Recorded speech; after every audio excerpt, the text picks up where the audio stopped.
Absolutely. And Brel I had found before. I had found Brel.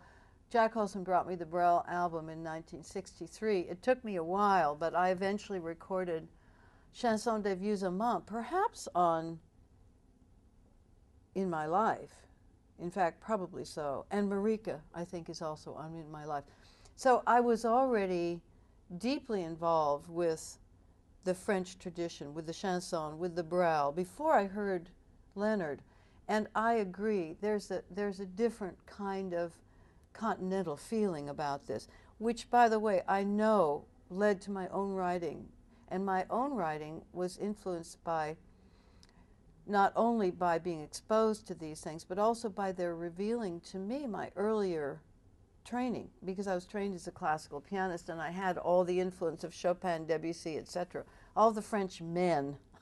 No women. I didn't hear any women writing piano pieces. Clara Schumann, of course, did, but I wasn't playing any of Clara Schumann's songs. I was playing Schumann, her brother.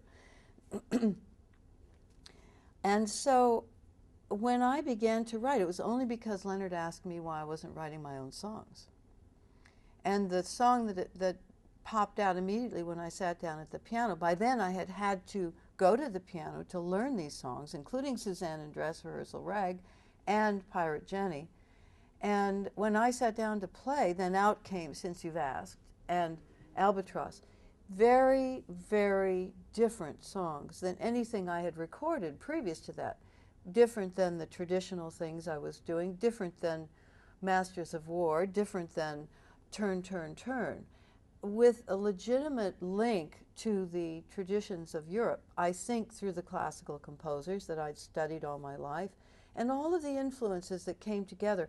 You know, when a painter starts to paint, the only thing that he or she can do is to imitate in the beginning. You can't go anywhere without finding some kind of solid basis for this.